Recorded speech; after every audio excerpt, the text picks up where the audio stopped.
하나님 말씀 로마서 12장 15절 말씀을 보겠습니다.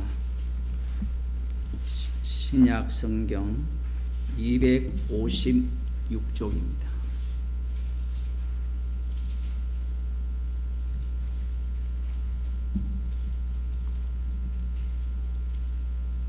제가 읽어드리겠습니다. 즐거워하는 자들로 함께 즐거워하고 우는 자들로 함께 울라. 아멘.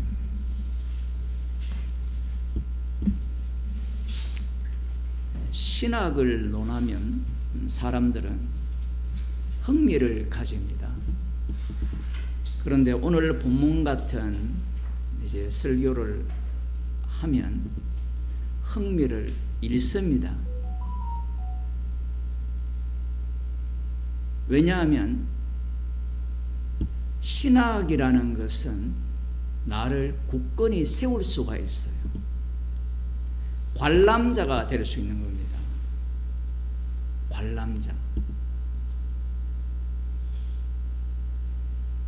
그러나 너희 몸을 하나님이 기뻐하시는 산 제물로 드리라는 이 말씀, 이것이 합당한 봉사니라.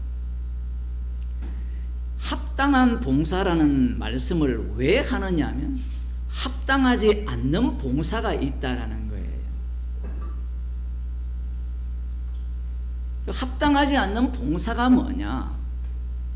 사실 오늘 본문 이 한 구절을 통해서도 나타날 수 있어요. 즐거워하는 자들로 함께 즐거워하고 우는 자들로 함께 울라. 최근 수년 동안 가장 핫한 단어가 공감이라는 단어였잖아요. 공감하라는 이야기잖아요. 공감하라. 공감이라는 말보다 웃기는 말이 없어요. 내가 네가 아닌데 내가 어떻게 네를 알아요? 그러면 그 공감이라는 용어를 통해서 무엇을 요구하느냐 하면 가면을 쓰라는 거예요. 가면을 써서 연기를 잘하는 사람은 공감이 뛰어난 사람입니다. 그런데 가면을 쓰지 않고 사실적인 모습을 보이면 그 사람을 싫어하죠. 선악과를 먹은 인간들은 가면을 원해요. 가면을. 선악과를 따먹은 아담과 여자가 부끄러움을 알고 모가 나무 잎으로 치마를 해 입었잖아요. 거기부터 시작된 인간의 이 가면놀이. 이 가면놀이가 예수님 앞에서 다 발각되어집니다. 문제는 즐거워하는 자들로 즐거워하고 우는 자들로 함께 울라고 말씀하실 때 이 용어가 하나님 나라 언어예요. 아니 목사님, 그 언어는 우리가 쓰는 언어인데요. 맞아요. 인간의 악마성은 어떻게 나타나느냐 하면 하나님을 상상을 합니다. 그래서 하나님 말씀이라고 하면 뭔가 이 세상과 다른 언어가 있을 것이라고 생각을 해요. 그래서 원어 찾고 앉은 자들이 적지 않죠.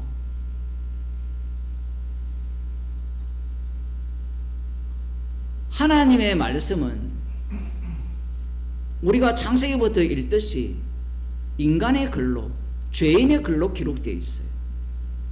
그렇게 하신 이유가 있어요. 정답을 이미 보여주셨거든요. 죄 없는 육신이 죄 있는 육신을 입고 오셨어요. 죄 없는 분이. 죄 없는 육신이 아니라 죄 없는 분이 죄 있는 육신을 입고 오셨어요. 그러면 그분을 증거하려면 인간이 사용하는 언어는 모두가 다 어떤 언어여야 됩니까? 죄의 언어거든요. 죄의 언어인데 오늘 본문은 하나님의 말씀이잖아요.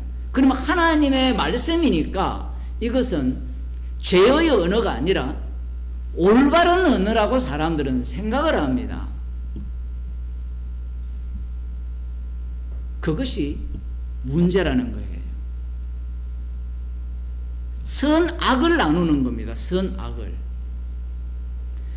하나님께서 우리에게 말씀하신 이 말씀은 세상 사람들이 말하는 것과는 다를 것이다. 다를 바가 없어요. 이 공감을 잘하는 집단이 하나님의 교회. 거기만 있습니까? 대순진리. 우리 말로는 남녀 호랑 객경입니까? 이름도 어려워요. 일본 말인데. 일설에 의하면 윤석열이 좋아하는 남녀 호랑 맹교입니까?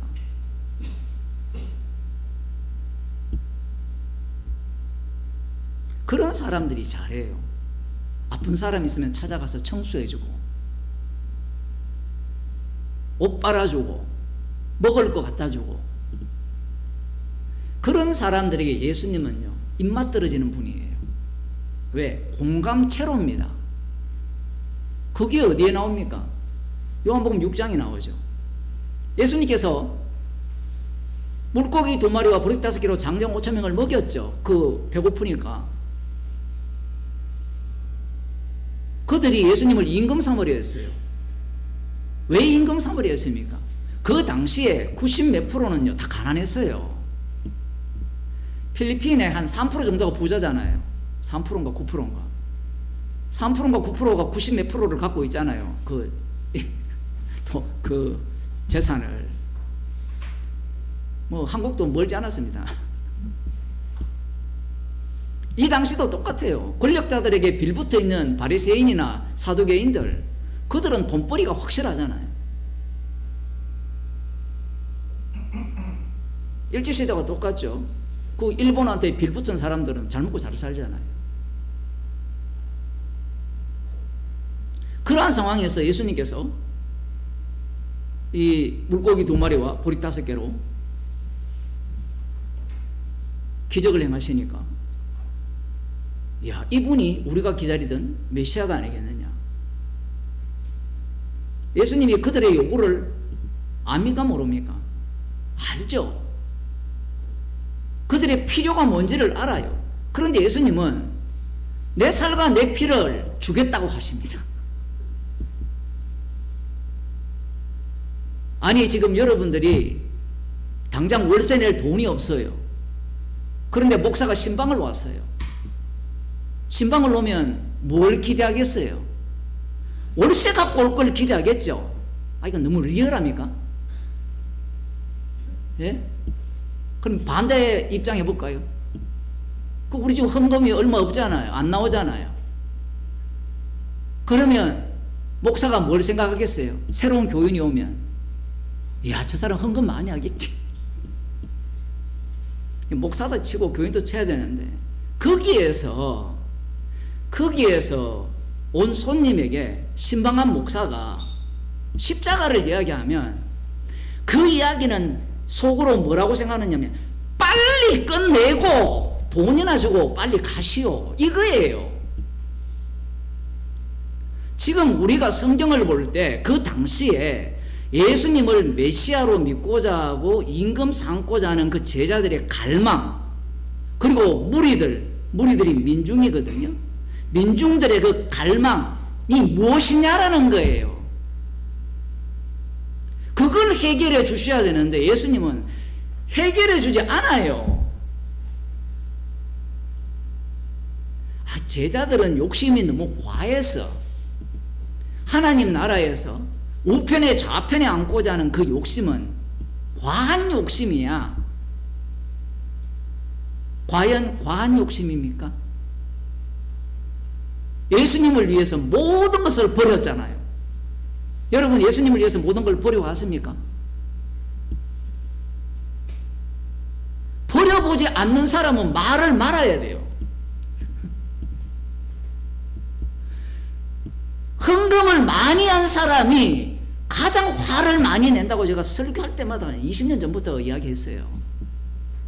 봉사 가장 많이 한 사람이 가장 분노를 내요. 왜? 은혜라면 감사가 넘치는데 자기가 했다라는 거거든요. 예수님은 내 마음도 몰라줘. 우리가 모든 것을 버리고 예수님을 따라 나선 이유가 있지 않느냐. 그러면 우리의 욕망을 채워주셔야 되지 않느냐. 그게 공감 아니에요? 공감?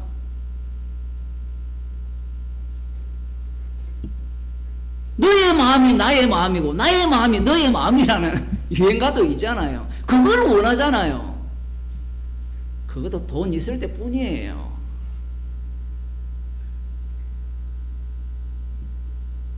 마누라가 그 수천억인지 해가지고 그 화병에 죽은 사람이 있잖아요. 쨍하고 해달라고 부른 사람. 물론 죄 때문에 죽었지만. 예수님께서 제자들의 마음을 모르는 게 아니에요. 그런데 그 제자들의 마음이 무슨 마음이냐면 악마의 마음이에요. 악마의 마음. 그 악마의 마음을 공감해 달라는 겁니다. 오늘날의 기독교가 악마의 마음을 공감해 달라는 거예요. 그래서 교회 올 때마다 나를 위로하고 나에게 평안을 달라는 거예요.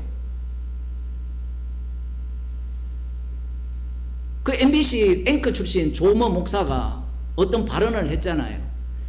또 우리 성도님들은 관심이 없잖아요. 뭐 계엄을 할 만했다 뭐 이런 비슷한 발언을 했는데 왜 그런 말을 하느냐면 그분 설교 자체가 어떤 설교냐면 성경을 갖고 와서 사람을 위하여 옳은 이야기를 해요. 당신은 그러면 민주당 편이냐? 똑같아요.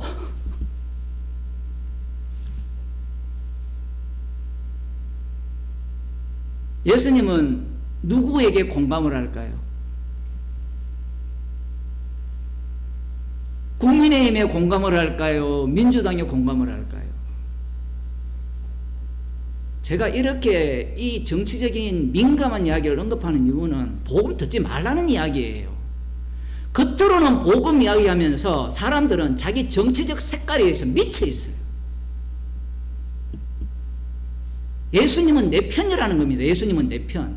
언제 예수님이 인간 편이었어요? 예수님은 자기 편이었지.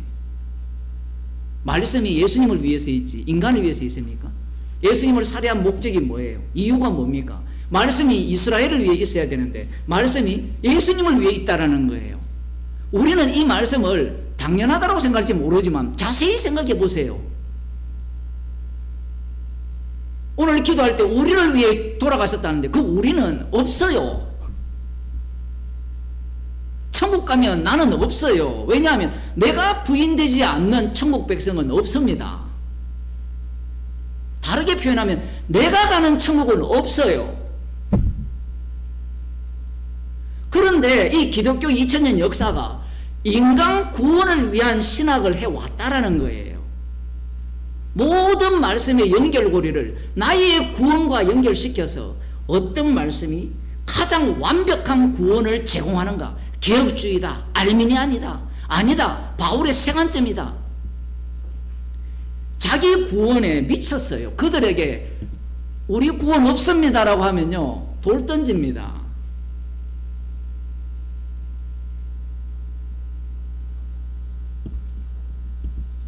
예수님이 즐거워하는 자들로 즐거워하고 우는 자들로 함께 올라갈 때, 자 한번 예를 들어 봅시다. 다시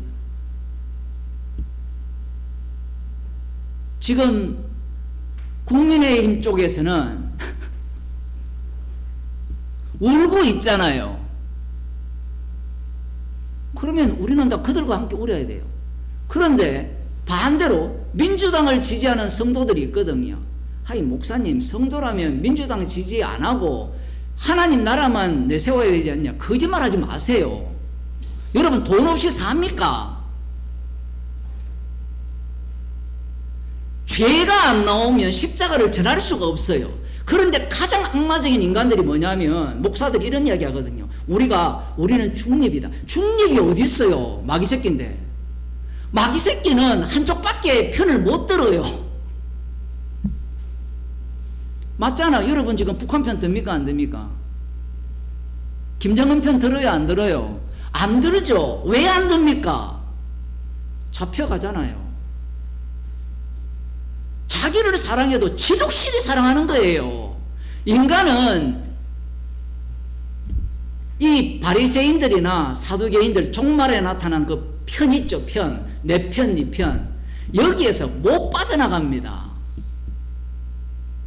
제가 설교 시간에 왜 이렇게 이야기를 하느냐면 한쪽만 치면요 사람들이 좋아해요. 저 사람 설교는 좌파적 설교다 아니면 우파적 설교다. 목사들이 계속 세뇌를 시키는 겁니다. 하나님 나라는 이 세상에 속하지 않았어요. 이 말귀를 못 알아들어요. 이 세상에 속하지 않았다는 말씀의 의미는 이 세상에서는 하나님 나라가 철저하게 짓밟히고 핍박받고 고난받고 제거된다라는 겁니다.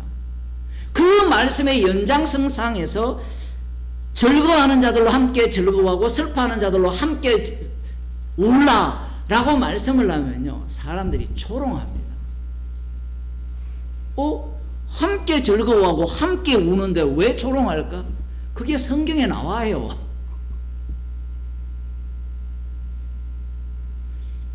구약을 먼저 한번 보면 시편 42편을 한번 보겠습니다.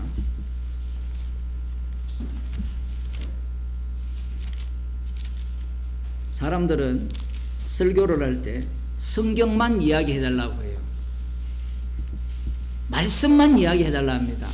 그런데 말씀 듣는 자기는 그 말씀을 자기의 이익과 행복을 위해서 철저하게 이용하는 인간들이에요. 진짜 악한 자들입니다. 노림수가 따로 있는 거예요. 말씀만 전하는 교회로 가고 싶다. 예수님이 말씀만 전했잖아요. 그러니까 어떻게 해버립니까? 죽여버립니다.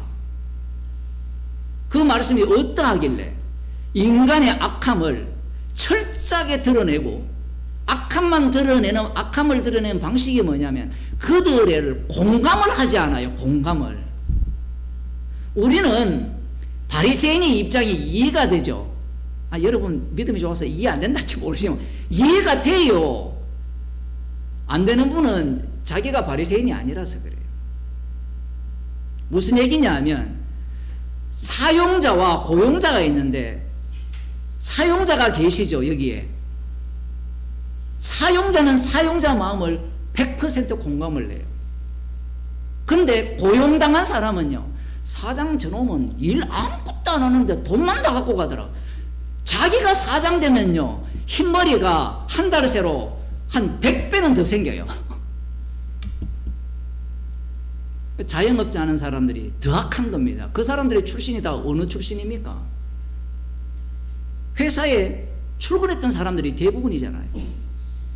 그러니까 기본 뭡니까? 그 1시간당 주는 임금 올리자 하면 자기가 직원일 때는 올려야 됩니다 해놓고 자기가 사장 되니까 절대로 안 됩니다.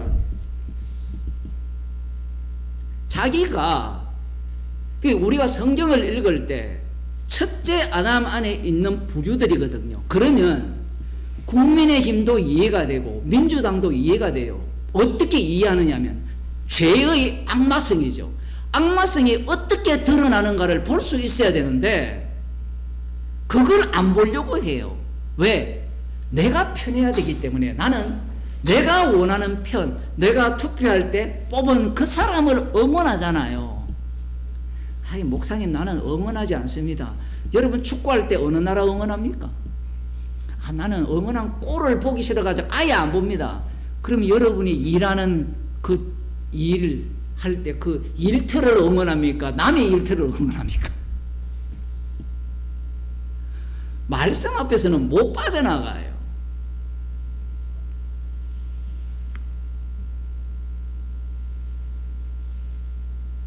시편 42편 1절부터 보면 고라 자손의 마세길, 고라 자손이 이야기했다고 해서 다윗과 관련이 없다고 생각하면 안 돼요. 하나님이여 사슴이 시냇물을 찾기에 갈급한같이 내 영혼이 주를 찾기에 갈급하나이다. 내 영혼이 하나님 곧 생존하시는 하나님을 갈망하나니 내가 어느 때에 나아가서 하나님 앞에 배울고. 굉장히 훌륭하잖아요. 하나님을 갈망하는데, 갈망하는 상황이 어떤 상황입니까? 지금 사람들이 종일 나더러 하는 말이 내 하나님이 어디 있느냐 하니 내 눈물이 주야로 내 음식이 되었도다. 하나님이 어디 있느냐라는 거예요. 하나님이.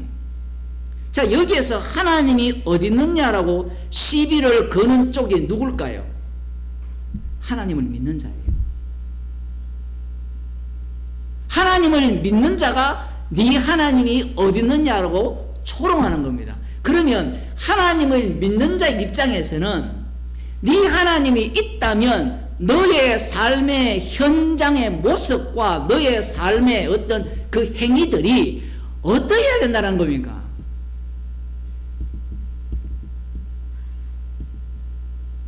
어떠해야 돼요? 맨날 눈물만 흘립니다.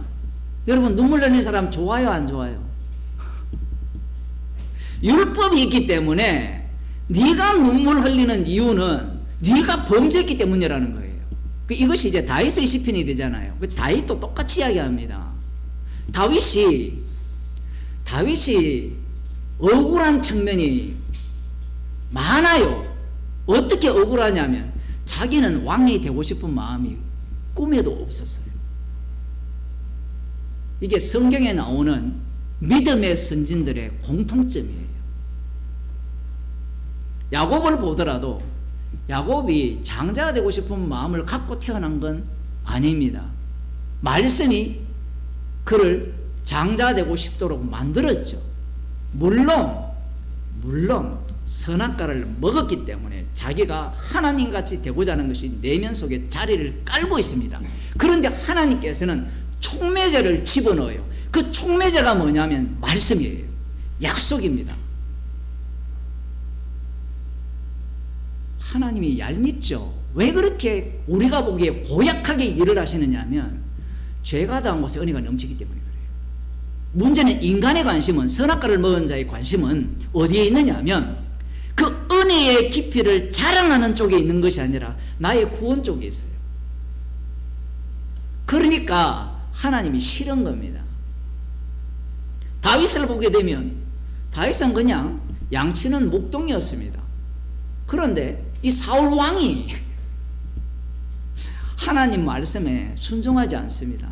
그래서 너를 버리고 하나님께서 기뻐하시는 사람으로 기름을 부어 왕으로 세우겠다 했어요. 여기에서도 흥미로운 대목이 나옵니다. 사무엘은 선지자잖아요. 그러면 사무엘이 이새의 아들들을 볼 때, 첫째 아들을 딱 볼 때 척 보면 옅니다. 옛날 세대는 이걸 다 알아요. 요즘 세대는 뭔지 모르죠. 점쟁이 코미디 프로에 나오면 척 보면 옅니다. 목사는요, 척 보면 옅니다 되면 안 돼요. 항상 새롭게 말씀으로 봐야 돼요. 그런데 교인들은 척 보면 옅니다라는 사람을 더 좋아해요. 왜? 공감을 해주니까. 사무엘 선지자가 하나님의 지시를 받고 기름 부으러 갔어요. 그럼 척 보면 옅니다인데 아니라고 이야기해요. 하나님은 사무엘 마음을 모를까요? 알기 때문에 아니라고 이야기합니다. 그런 와중에 이제 그 자리에 없는 이 다윗에게 기름 부음을 주는데, 문제는 이제 이 블레셋과의 전쟁이 이제 펼쳐지면서 골리앗이라는 장군이 등장을 합니다. 여기에 이제 다윗이 나서게 되죠. 나서게 된 이후에 승리를 하고 이후에 돌아올 때 사울 왕을 환영하는 그 환영식에 참가를 합니다. 사무엘상 18장입니다.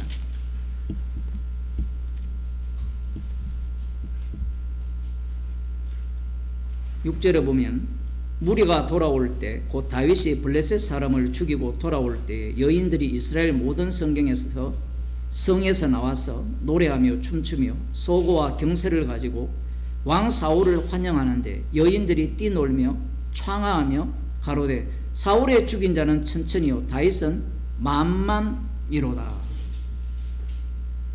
이 소리를 다윗이 낸 거 아니에요. 여인들이 사울왕을 환영하는 그 환영식에서 이 노래를 부른 겁니다. 그러자 사울이 다윗을 주목하고 궁극적으로는 사울이 악신이 들어서 다윗을 죽이려고 합니다. 그때부터 다윗은 쫓기는 신세, 울 수밖에 없는 그런 신세로 계속해서 내몰립니다. 그 내용들이 시편에 기록되어 있는 거예요. 그러면 우리 같으면 하나님께서 기름 부어서 세웠다면 네가 왜 울어? 울기는 왜 울어? 하나님이 세웠다면 너의 왕권을 빨리 차지해야 되지. 누가 보더라도 이 힘의 균형은 사울 왕에게 기울어져 있어요. 여기에서 다윗과 공감하는 인물들이 누굽니까? 비류들 아니면 자기 집안 식구들. 그 아둘람굴로 피한 자들 아닙니까? 그러면 멀쩡한 사람들은 왜 다윗에게 공감하지 않을까요? 그들도 눈이 있고 귀가 있어요. 하나님이 기름 부어 세웠다면 저런 모양은 아닐 거야. 이런 장면도 나오지만 그 다음 또 어떤 사건이 발생합니까? 다윗이 왕으로 세움을 받아가지고 이제 전쟁을 거의 끝낼 무렵에 이 언약궤 전쟁을 마지막에 암몬과 합니까? 이 우리아는 그 전쟁에 앞장서 있고 자신은 예루살렘 궁에 머물러 있을 때 이 바세바를 취하죠. 그 간음을 합니다. 그 간음죄를 범했어요. 이 간음죄를 없애려고 살인죄까지 범하죠. 십계명을 완전히 자기 숭배로 다 바꿔버립니다. 왕의 권력을 갖고. 하나님이 용서를 합니다. 용서를 하는데 문제가 뭐냐면 반역들이 계속 일어나잖아요. 아들들에 의해서. 그럴 때 쫓겨다녀요. 그러면 다윗이 쫓겨다니면서 눈물을 흘리면서 하나님을 찾을 때 여러분들이 그 다윗의 눈물에 공감을 할 수 있겠습니까? 우리는 워낙 똑똑하기 때문에 그건 죄의 대가야. 요렇게 들어가요. 근데 다윗은 어떻게 가느냐 하면 하나님 앞에는 죄의 대가인데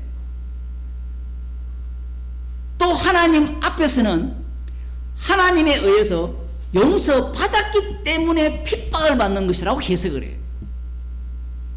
이중 해석입니다. 이중 해석. 그러면 주변에 있는 사람들이 뭐라고 이야기했습니까? 다윗이 반역에 의해서 쫓겨다닐 때 너 죄 지어서 벌 받지 이렇게 해석을 할 거 아니에요. 죄 지어서. 그 말이 맞아요? 틀려요? 절반만 맞잖아요. 절반만 맞는 것은 다 틀린 거예요. 그 자체가 말씀대로 되어지는 축복 안에 있는 현실입니다. 문제는 이 선악과를 먹은 인간들은 이 다윗을 볼 때 다윗의 슬픔에 공감할 수 있느냐 할 때는 공감을 못해요. 못합니다. 자기들의 기준이 따로 있기 때문입니다.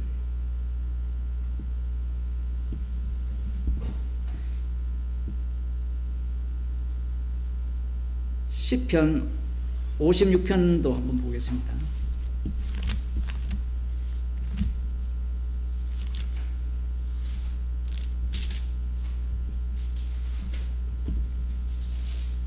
다윗의 믹담시 영장으로 요낫 엘렘 로김에 맞춘 노래 다윗이 가드에서 블레셋인에게 잡힌 때에 하나님이여 나를 긍휼히 여기소서. 사람이 나를 삼키려고 종일 치며 압제하나이다. 나의 원수가 종일 나를 삼키려하며 나를 교만히 치는 자가 많사오니 내가 두려워하는 날에는 주를 의지하리이다. 내가 하나님을 의지하고 그 말씀을 찬송할지라. 내가 하나님을 의지하였은즉 두려워 아니하리니 혈육 있는 사람이 내게 어찌하리까. 저희가 종일 내 말을 곡해하며 내게 대한 저희 모든 사상은 사악이라. 저희가 내 생명을 엿보던 것과 같이 또 모여 숨어 내 종적을 살피나이다. 저희가 죄악을 짓고야 피하오리이까. 하나님이여 분노하사 뭇백성을 낮추소서. 나의 유리함을 주께서 계수하셨으니 나의 눈물을 주의 병에 담으소서. 이것이 주의 책에 기록되지 아니하였나이까. 유리하는 자예요. 창세기가 생각나죠. 가인이 뭐라 합니까? 너 유리하는 자가 되리라. 이 다윗이 유리하는 자가 된 거예요. 그럼 누가 누구를 비난하고 공격하겠어요? 이방인이야 뻔하지만 이 약속의 백성인 이스라엘이 다윗을 향해서 비난하고 공격을 하는 겁니다. 여기에 공감할 인간은 없습니다. 공감할 인간이 없어요. 제가 계속해서 공감할 인간이 하나님의 약속의 백성에 대해서 공감할 사람이 없다라고 계속해서 말씀드리는 이유가 뭐냐면 예수님이 홀로 십자가 지셨잖아요. 어느 누구도 예수님께 공감한 인간은 없어요. 이거 안 됐다라는 이야기는 하죠. 그걸 공감이라고 이야기하지 않습니다.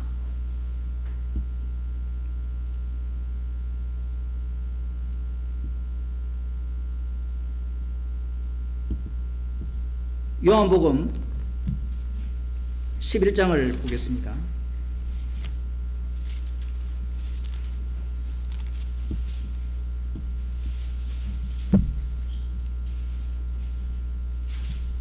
요한복음을 보기 전에 욥기 2장 11절을 보겠습니다.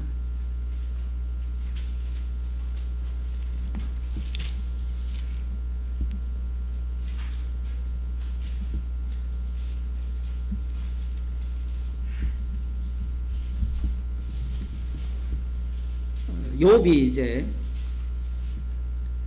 하나님과 마귀의 내기죠. 뭐 표현은 내기인데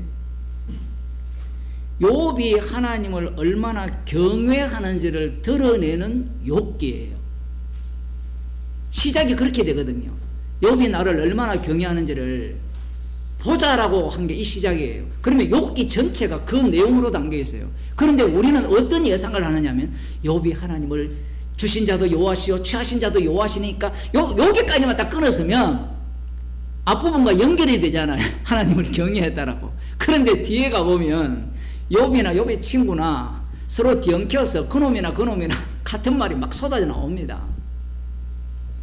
자, 욥이 이 육신에까지 재앙을 당하니까 이제 친구들이 찾아왔어요. 11절에 때에 욥의 친구 세 사람이 그에게 이 모든 재앙이 임하였다 함을 듣고 각각 자기 저수에서부터 이르렀으니 곧 대만 사람 엘리바스와 수아 사람 빌닷과 나만 사람 소발이라. 그들이 욥을 조문하고 위로하여 하려 하여 상약하고 오더니 눈을 들어 멀리 보매 그 욥인 줄 알기 어렵게 되었으므로 그들이 일제히 소리질러 울며 각각 자기의 겉옷을 찢고 하늘을 향하여 티끌을 날려 자기 머리에 뿌리고 7일 7야를 그와 함께 땅에 앉았으나 욥의 공고함이 심함을 보는 거로 그에게 한 말도 하는 자가 없었더라. 욥에 완전히 공감을 했어요. 아유 친구 힘들지 이렇게 이야기를 했는데 요 친구들 요 성경 전문가들이거든요. 표현을 하면 당시에 이 아브라함 세계가 아닌 다른 세계의 지혜자들입니다. 이 지혜자들이 이 둘도 없는 욥의 친구인데 이들이 욥을 조롱을 해요. 공감이 안 돼요. 왜냐하면 욥에게 있는 것을 이 세 친구가 몰라요. 욥에게 있는 것을 있는 것은 하나님이 주신 선물이거든요. 그들에게는 선물이 없어요. 없는 상황에서는 이들이 욥이 해석이 안 돼요. 심지어는 욥 자신도 해석이 안 돼요. 아니 방금 목사님 욥에게는 선물이 있는데 선물 받은 욥은 자기를 해석할 수 있지 않습니까? 해석 못해요. 오늘날 우리가 똑같아요. 여러분 성령을 다 받았잖아요. 성령을 받은 우리가 우리 자신을 해석이 됩니까? 안 됩니까? 안 되죠. 안 되고 성령이 우리를 해석해냅니다. 십자가의 완료성의 모습으로.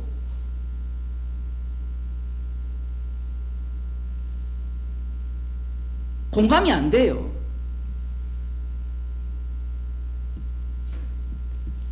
요한복음 11장으로 가서 유명한 사건이 나오는데, 어떤 병든 자가 있으니 이는 마리아와 그 형제 마르다의 촌 베다니에 사는 나사로라.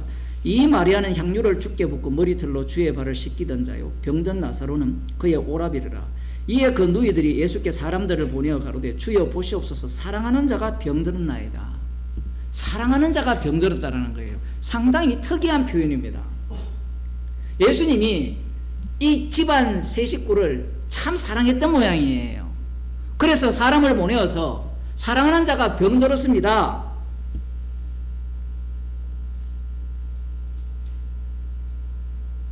그러면 뒤에 말을 해야 되잖아요. 성경에는 그 얘기가 없어요. 왜 없어요? 예수님, 내 마음 알잖아요, 지금.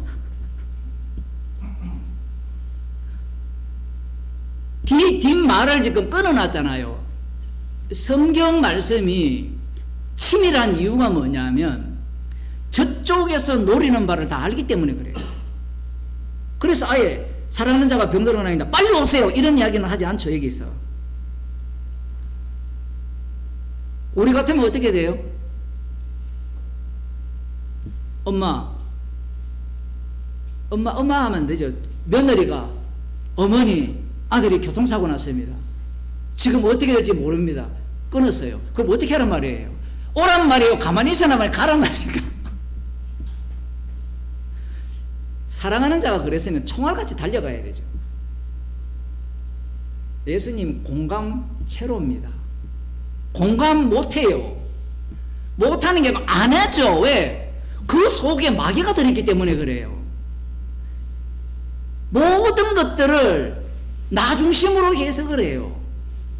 나 중심으로. 봅시다. 예수께서 들으시고 가라사대 이 병은 죽을 병이 아니라 하나님의 영광을 위함이라. 하나님의 아들로 이를 인하여 영광을 얻게 하려 함이라 하시더라. 예수께서 본래 마르다와 그 동생과 나사로를 사랑하시더니 나사로가 병들었다는 걸 들으시고 그 계시던 곳에 이틀을 더 유하시고, 사랑하는 자가 병들었으면 이틀을 머물러야 됩니까? 가야 됩니까? 주님이 일하시는 방식을 좀 아셔야 돼요. 왜 주님 제가 필요한 걸 안 주십니까? 십자가의 사랑을 알아라고 안 주는 거예요.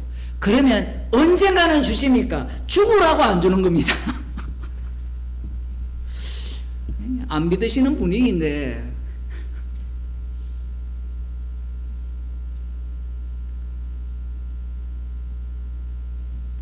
이틀을 더 요구했습니다.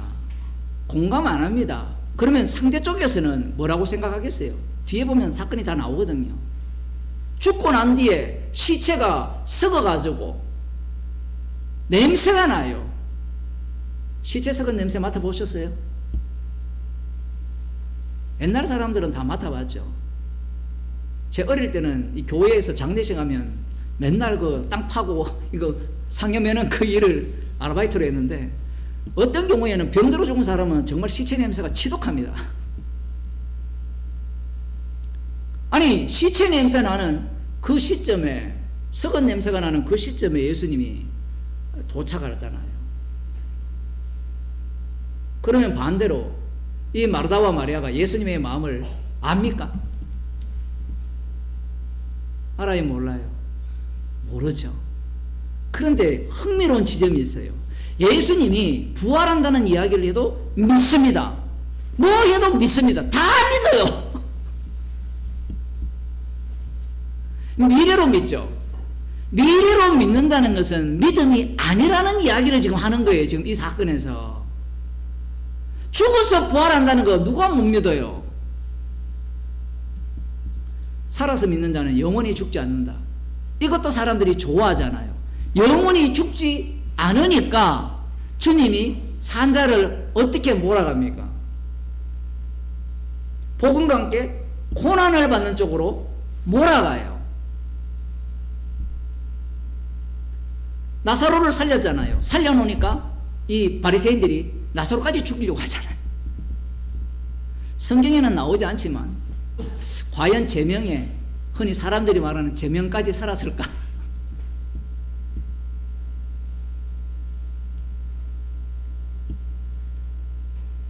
예수님께서 7절에 그 후에 제자들에게 이르시되 유대로 다시 가자 하시니 제자들이 말하되 랍비여 방금 또 유대인들이 돌로 치려 하였는데 또 그리로 가시려 하나이까? 공감합니까? 못합니까?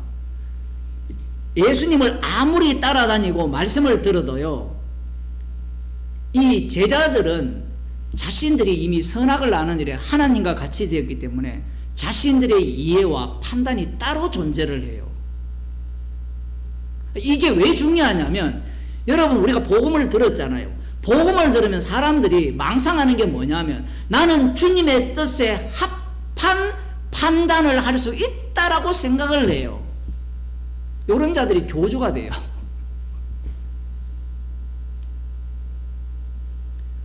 성령을 받게 되면 나는 어떤 판단도 십자가의 원수로 하는 판단일 뿐이야, 죄로 드러날 뿐이야 라고 나와야 되는데 그렇게 생각하지 않아요. 지금 이 본문이 성령 받기 전이잖아요. 성령 받기 전인데 이걸 박제화시킨 이유가 뭐냐면 성령 받은 이후에도 바뀌지 않아요. 그래야만 주님이 홀로 십자가에서 다 이루심을 전가할 수 있어요. 그렇지 않으면 내가 했다가 돼요. 내가.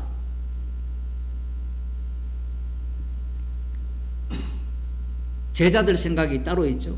예수께서 대답하시되 낮이 12시가 아니냐? 사람이 낮에 다니면 이 세상의 빛을 보므로 실족하지 아니하고 밤에 다니면 빛이 그 사람 안에 없는 거로 실족하느니라. 이 말씀을 하신 후에 또 가라사대 우리 친구 나사로가 잠들었도다. 그러나 내가 깨우러 가노라. 뒤에 내용이 없으면 우리도 다 뭐라 하는 거면 아프면 잠이 들잖아요. 진짜 아프면. 맞죠? 그런 경우 없었어요? 저는 어릴 때 하도 많이 아파가지고 깊은 잠에 들어가지고 이제 겨울철이면 군부를 떼주잖아요. 방 따뜻한 땀을 쫙 흘리고 나면 나잖아요. 뭐 이들이야 뭐 다르겠습니까? 잠들었으니까 이제 낫겠나이다. 이 생각을 제자들이 하는 겁니다. 제자들이 가로되 주여 잠들었으면 낫겠나이다. 아니, 예수님이 말씀을 하실 때 상대가 알아듣게 명료하게 제자들에게 말씀을 하시면 이런 오해를 안 할 거 아니에요. 맞죠? 우리는 그런 생각하잖아요.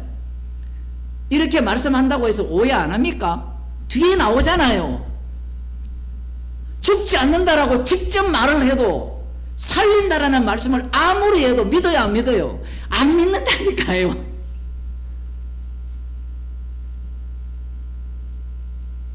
인간은 이 언어에 대해서 말씀을 드리면 창세기 1, 2장의 언어는 어떤 언어냐면 하나님이 빛이 있으라고 말씀을 하실 때 빛이 말씀대로 되어지는 세계예요. 아담도 마찬가지입니다. 아담에게 각종 동물들을 데리고 올 때 이름을 지은 대로 되었다 했잖아요. 이것은 분리가 안 돼요. 하나예요, 하나.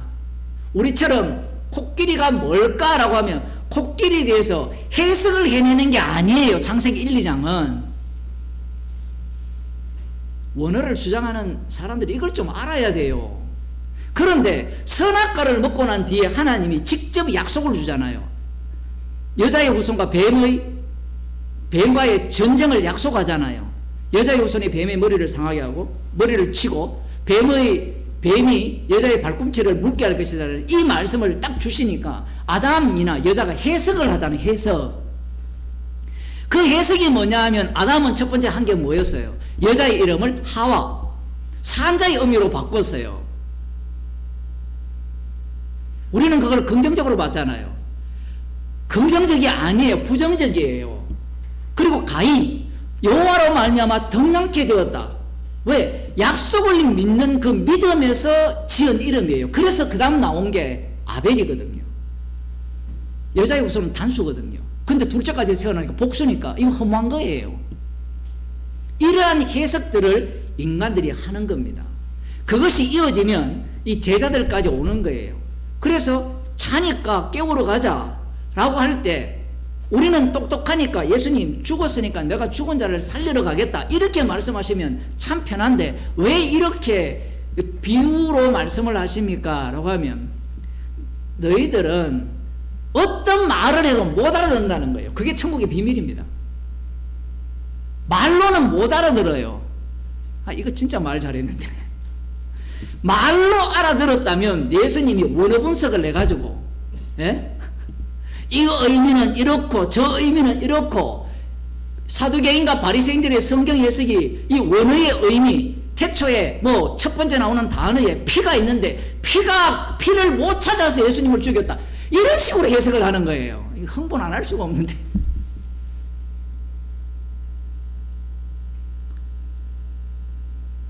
자기 해석을 거기에 집어넣는 거예요. 그러면서 하는 말이 원어에는 다 피가 들었다 이렇게 이야기해요. 그런 사람을 정신병자라고 해요. 단어에 피가 든 게 아니라 그 단어를 인간들이 조합을 하게 되면 그 조합한 자가 하나님을 공격을 하게 돼 있어요. 아까도 야곱이 이야기했지만 야곱이 약속을 받았잖아요. 약속을 받으니까 그 약속을 자기가 이루려고 하나님의 천사와 싸워서 이기잖아요. 나중에는 종말에는 유대인들이 약속을 믿으니까 진짜 하나님으로 오신 하나님이 오신 아들로 오신 예수님을 죽여버립니다.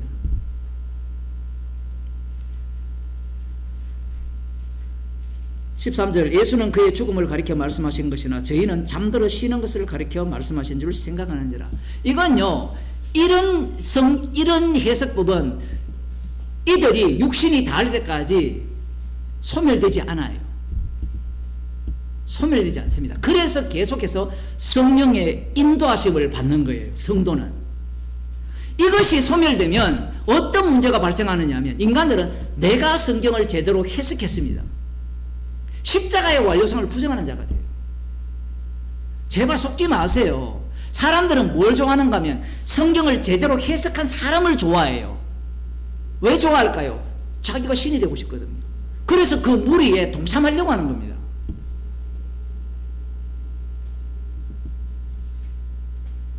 14절 이에 예수께서 밝히시되 나사로가 죽었느니라. 내가 거기 있지 아니한 것을 너희를 위하여 기뻐하노니 이는 너희로 믿게 하려 함이라. 그러나 그에게로 가자 하시니. 이것도 어려워요. 너희로 믿게 하려 함이라. 이 너희 중에 또 누가 있어요? 가룟 유다가 있어요. 성경이 얼마나 어렵습니까? 이런 것들이. 그러면 너희로 믿게 하려 함이라 이렇게 이야기하면 예수님이 나사로를 살리면 예수님은 죽은 자도 살리는 것을 믿게 하려 함이라 이것이 되잖아요. 논리가. 근데 그 말이 맞아요? 틀려요? 틀렸어요. 왜? 그게 육의 해석입니다. 그걸 믿어도 예수님을 팔아먹어요. 이거는 믿을 필요가 없잖아요. 눈으로 봤으니까. 예수님을 죽은 자 살리는 걸 봤잖아요. 본 사람은 믿을 필요가 없어요. 근데 예수님을 팔아먹어요. 이 말씀을 위한 하나의 사건이 돼요. 믿게 하려 함이라. 이것이 십자가 지시고 성령을 주시게 되면 이 요한복음 11장 해석이 두 가지로 나오죠. 하나는 육에 속해 있을 때 마귀를 아비로 두고 있을 때의 예수님의 말씀에 대한 해석, 자기 말들에 대한 해석이 있고 또 하나는 성령에 의해서 주어지는 해석이 되어집니다. 그 십자가의 완료성이죠. 그럼 이들이 예수님이 죽은 자를 살리는 분입니다. 이걸 전하고 다니겠어요? 안 그러면 십자가를 전하겠어요? 십자가를 전해요. 왜? 십자가 안에 뭐가 있습니까? 생명이 있기 때문에 그래요.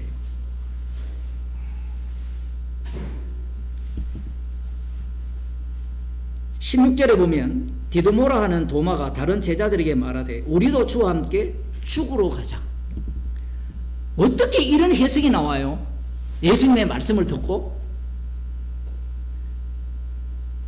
복음을 전해보면 이런 사람이 한둘이가 아닙니다. 그건 어쩔 수 없어요. 말씀을 들어놓고 자기 얘기하기 바빠요. 이 얼마나 대단한 결심입니까? 함께 죽으러 가자.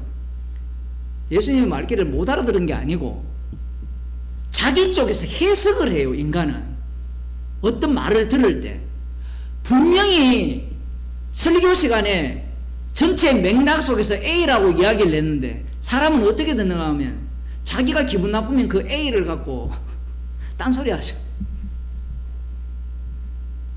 그게 우리의 모습이에요. 이것은 못 빠져나갑니다. 인간들은.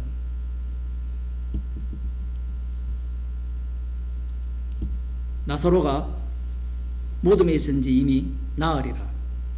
예루살렘에서 가깝게가 한 5리쯤 되님에 많은 유대인들이 마르다와 마리아에게 그 오라비의 일로 위문하러 왔더니, 정말 공감 잘하죠. 장례식 가서. 마르다는 예수 오신 줄을 듣고 곧 나가 맞대 마리아는 집에 앉았더라. 마리아는 아마 좀 삐진 것 같아요. 그래도 마르다는 어쨌든 달려가서 한번 따지고 싶었는지 마르다가 예수께 여짜오되 주께서 여기 계셨다면 내 오라비가 죽지 아니하였겠나이다. 누가 모릅니까? 예수님이 다 알죠. 다 알기 때문에 이걸 끄집어내기 위해서 더 머물렀다가 오신 겁니다. 네가 지금까지 내가 너를 사랑하고, 이것도 보세요. 예수님이 그들을 사랑했죠. 그들도 예수님을 사랑해요. 이 사랑이 일치가 됩니까? 안 됩니까? 일치가 안 돼요. 달라요, 사랑이. 이런 어떤 위급한 상황이 발생을 하니까 자기 사랑하는 오라비가 죽었으니까, 아니 부활을 믿으면 에서도 알 거 아니에요. 죽으면 죽으리라를 어떻게 해석하는가 하면 죽는다로 해석을 안 해요. 죽으면 죽으리라 하면 살 거라고 생각해요. 죽고자 하면 살 것이고 살고자 하면 죽을 것이다. 이 말씀을 어떻게 해석해요? 죽으라는 말씀인데 인간들은 노리잖아요. 그 말한 사람도 죽었잖아요. 예수님도 비슷한 말씀을 하셨지만,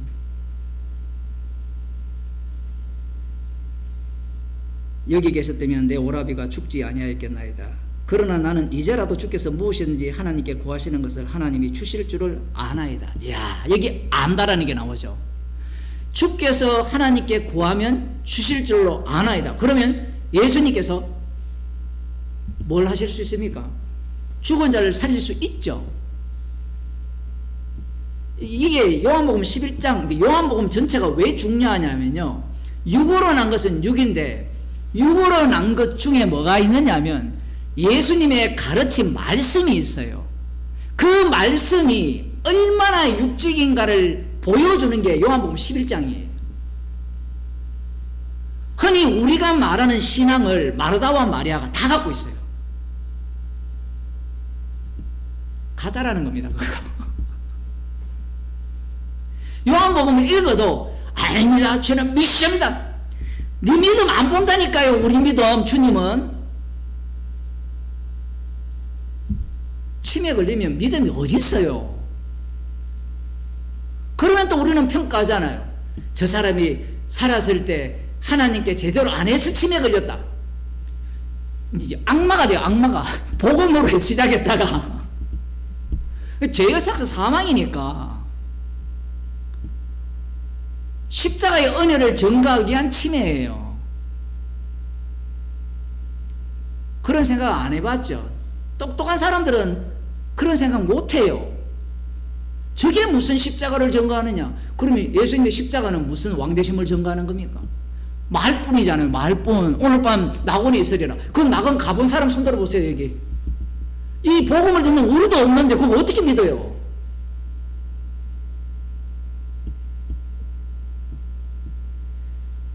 예수께서 가라사대 네 오라비가 다시 살리라. 마르다가 가로되 마지막 날 부활에는 다시 살 줄을 내가 아나이다. 계속 안다라는 이야기를 계속 합니다. 이 안다라는 이야기가 왜 중요하냐면 선악을 아는 일이 하나님같이 되었고, 이 선악 중에 선이 뭐냐면 예수님으로부터 가르침을 받은 이 복음의 내용이 선이 돼요. 말씀의 깊이가 엄청나죠. 율법이 선이 되지만 이 율법의 완성인 예수님이 말씀을 하시잖아요. 말씀을 하시면 그 말씀하신 내용이 선이 돼요. 그러면 당연히 예수님의 말씀을 선으로 받아들이고 믿는 겁니다. 마지막 날 살릴 줄로 믿습니다. 대단한 믿음 안 같아요? 여러분, 예수님 믿으면 천국 갑니다. 요거 말하는 목사들 다 사기꾼이에요. 지 안 믿어요. 말을 하는 것이 문제가 아니라 그 말을 하면서 십자가를 전해야 돼요. 그러면 교인들이 뭐라 하냐면 죽어서 지금은 내가 고생하지만 죽어서 천국까지 난 그건 믿어. 십자가 없는 부활은 없어요. 지금 이 마르다를 통해서 보여주는 게 뭐냐면 마지막 날에 살릴 줄로 믿습니다. 그럼 누가 못 믿냐는 거예요. 누가 못 믿어. 지금 부활의 현장이 어디에 있어요? 십자가 복음이 전파되는 현장이에요. 지금 예수님이 옆에 있잖아요. 옆에 있다는 자체가 이미 살리는 현장이에요. 믿음이 없기 때문에 그게 안 보여요. 에이 목사님 그거 어떻게 그럴 수 있습니까? 예수님이 하나님이잖아요. 예수님을 하나님으로 본 사람이 있습니까? 도마가 뭐라 합니까? 하나님 보여주면 내가 믿겠습니다 하잖아요. 맞죠? 도마가 있습니까? 나를 본 자는 아버지를 봤다 하죠. 왜 그런 말씀을 하시느냐 하면 인간들은 하나님은 숨어 계시잖아요. 숨어 계시고 그 하나님은 이스라엘을 통해서 계시를 하셨거든요. 그런데 하나님께서 마지막 아들을 통해서 계시하셨어요. 히브리서에 나오죠. 마지막 날에 아들을 통해서 말씀을 하십니다. 그 아들을 보내주니까 그 아들을 인정합니까? 안 합니까? 안 하죠. 왜? 인간들의 눈은 소경이기 때문에. 예수께서 가라사대 나는 부활이요 생명이니 나를 믿는 자는 죽어도 살겠고 무릇 살아서 나를 믿는 자는 영원히 죽지 아니하리니 이것을 네가 믿느냐 가로되 주여 그러하이다. 주는 그리스도시요 세상에 오시는 하나님의 아들이신 줄 내가 믿나이다 하고 이 말을 하고 돌아가서 가만히 그 형제 마리아를 불러 말하되 선생님이 오셔서 너를 부르신다 하니라. 믿습니다는 것은 포기를 못해요. 왜 포기 못할까요? 지금까지 사랑한 것이 있거든요. 지금까지 바친 게 있기 때문에 포기를 못해요. 안 믿어요. 믿기는 뭘 믿어요?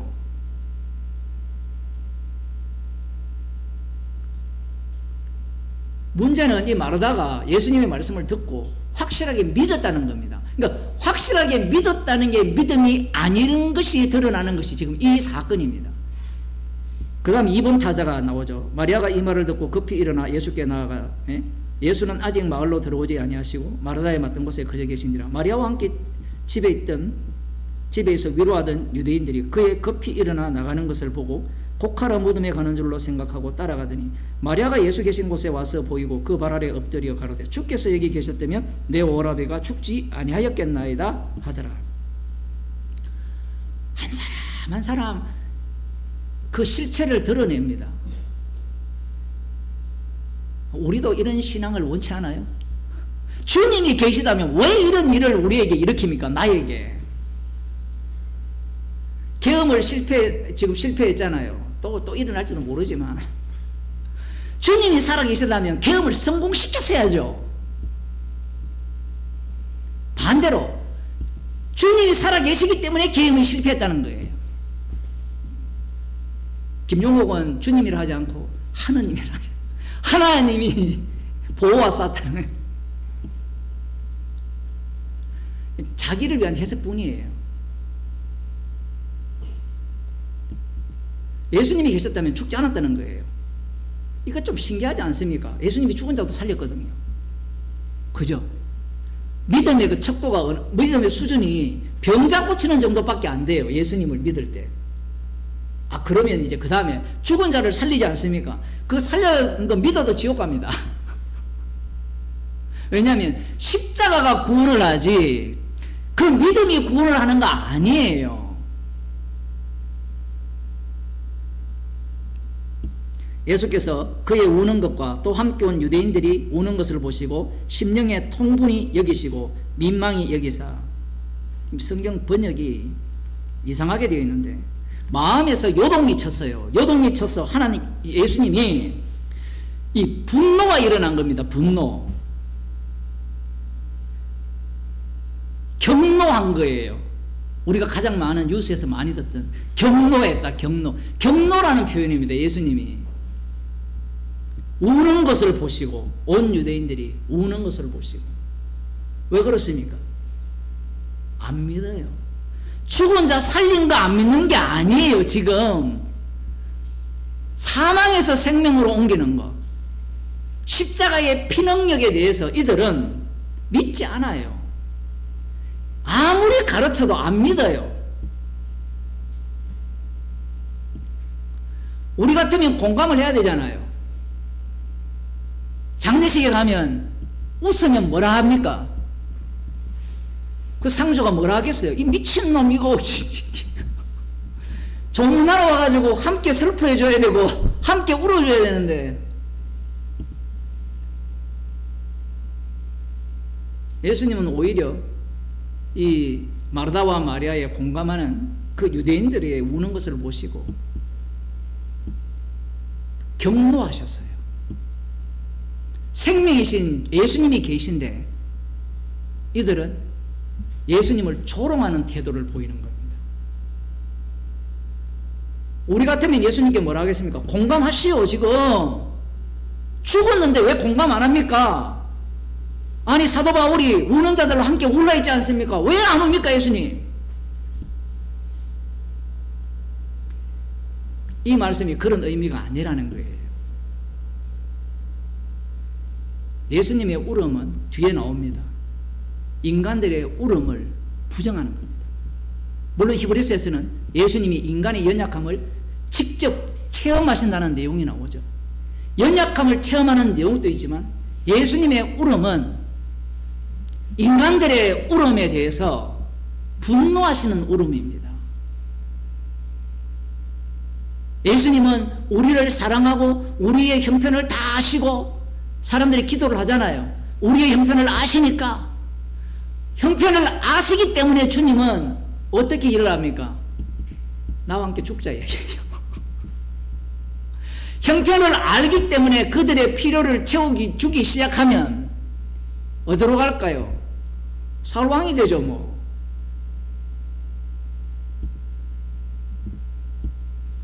예수께서 눈물을 흘리시더라. 왜냐하면 가라사대 그를 어디에 두었느냐? 가로되 주여 와서 보시옵소서.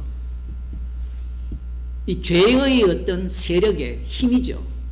그래서 눈물을 흘리신다고 볼 수 있습니다.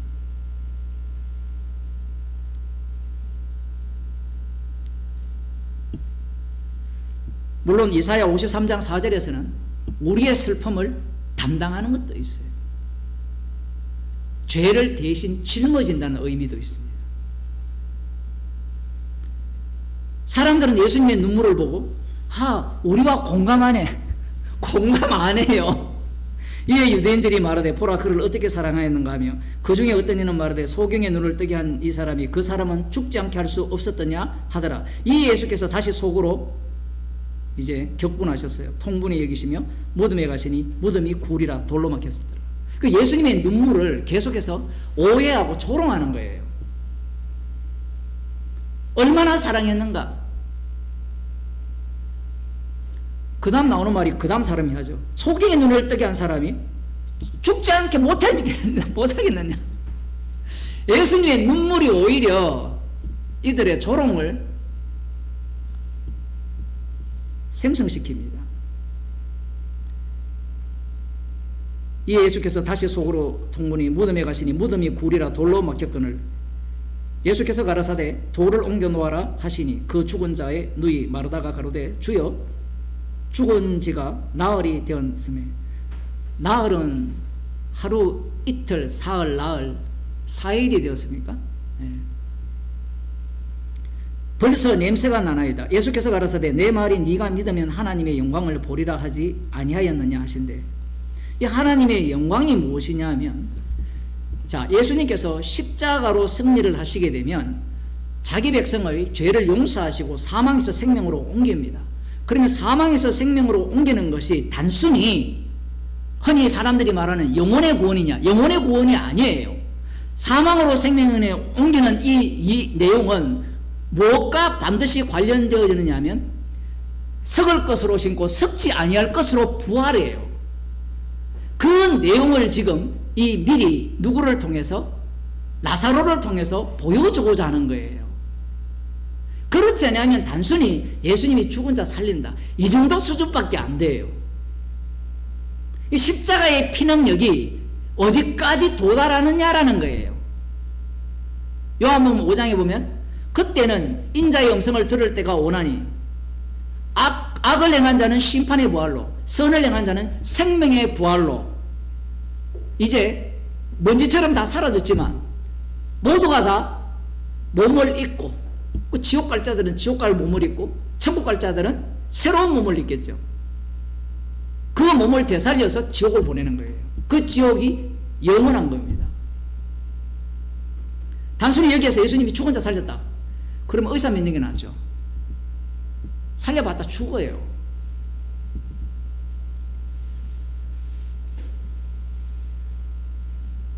42절 항상 내 말을 들으시는 줄을 내가 알았나이다. 그러나 이 말씀하는 것은 둘러선 무리를 위함이니 곧 아버지께서 나를 보내신 것을 저희로 믿게 하려 함이라. 이 기도의 내용은 최종적으로 겟세마네 기도가 되고, 그 겟세마네 기도는 십자가 지는 기도예요. 그 십자가에서 이 구원하시는 것이 영혼의 구원이 아니라는 겁니다. 당시 바리새인들의 신학 중에 하나가 영혼을 믿었거든요. 그 사두개인들은 영혼을 안 믿었어요. 천사도 안 믿었고 부활도 안 믿었어요. 그런데 바리새인들은 부활을 믿었어요. 그런데 철학에서도 영혼의 부활은, 영혼은 영원히 죽지 않는다, 이런 걸 인정하잖아요. 그러한 사상을 완전히 박살내는 말씀이에요. 예수님께서 살리는 것은 영혼 부활이 아니에요. 몸의 부활입니다. 왜 몸의 부활이냐 하면 십자가에 피 흘리신 분이 육신을 입고 오셔서 십자가에서 다 이루셨기 때문에 반드시 이 새로운 몸의 구원을 주님이 구현해내는 거예요. 몸의 구원이어야만 몸으로 오신, 십자가에서 다 이루신 그분을 증거할 수 있기 때문에 그래요. 그것을 미리 이 사건을 통해서 보여줍니다. 이 공감이라는 것이 예수님 쪽에서는 사람들을 공감 안 해줍니다. 공감을 안 해줘요. 반대로 인간 쪽에서도 예수님을 공감 못하죠. 지금 뒤에 결론은 나오지 않았지만 성령을 받게 되면 마르다 마리아는 자기의 믿음이 엉터리였음이 드러나고 죄인 중에 개수가 되는 겁니다. 그래서 오늘 본문에 즐거워하는 자들로 함께 즐거워하고 슬퍼하는 자들로, 우는 자들로 함께 올라 있을 때 예수님께서 산상설교에서 5장을 봅시다. 마태복음 5장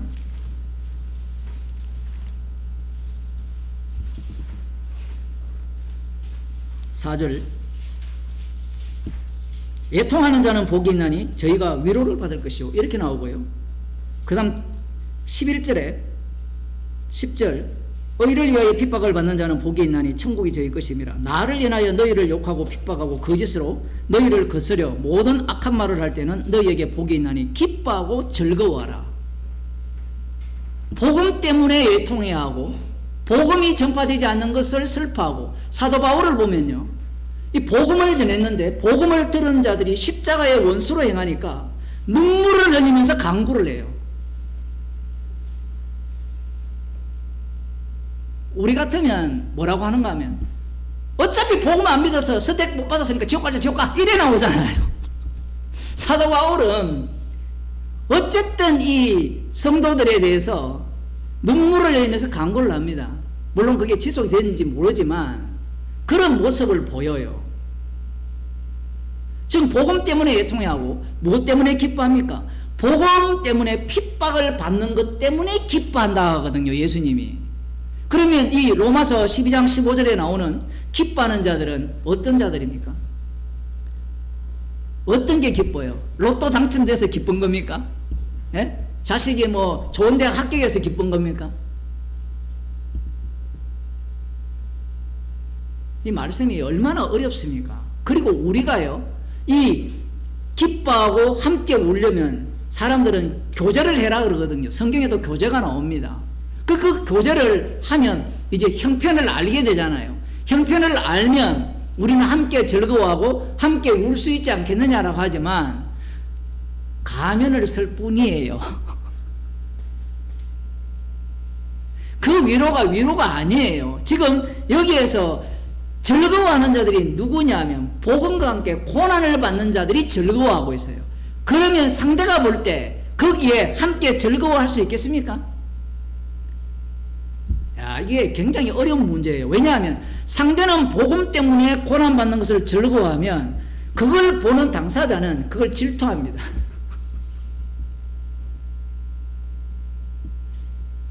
이 하나님의 말씀 하나하나가 최악의 상태를 규정하면서 말씀합니다. 우는 것도 마찬가지죠. 우는 자들로 함께 울라. 그리스도 안에 있는 자들은 복음 때문에 모든 일을 당하잖아요. 그래서 울 때, 물론 사도 바울이 복음 때문에 울지만 울 때 함께 울 수 있느냐라는 거예요. 울 수는 있죠. 함께 즐거워할 수는 있죠. 그런데 이런 말씀들이 그 순간만입니까? 영원입니까? 야, 이게 진짜 무서운 말씀이죠. 이건 영원한 겁니다. 말씀은. 그러면 이 말씀 앞에 우리는 죄인이 되는 거예요. 아, 죄인이 되니까 그러면 이런 거 필요 없네요. 지금 사람들은 자꾸 정답만 챙기려고 해요. 제가 바리새인과 사두개인의 성경 해석법을 길게 썼잖아요. 길게 써서 마지막에 십자가만 자랑합니다라고 딱 이야기하니까 댓글을 어떻게 달았냐면 그 주의 보혈에 대해서 뭐 감사합니다 찬송가를 딱 달았어요. 그게 오늘날 목사의 수준이에요. 그 결론을 이야기하는 사람은 십자가의 피를 자랑하고 찬양하는 사람은 신천지에서도 하고요, 제임에서도 하고요, 다 해요. 다 내용을 이야기를 해야 되는데, 죄가 드러나는 현장을 이야기해야 되는데, 물론 그 내용도 그 마지막 이야기도 해야 되죠. 죄가 드러나는 내용은 싹 다 빼버리고 자기의 죄는 싹 감춰버리고 나 이거 믿어, 나 이거 제대로 된 십자가의 보혈을 찬양해.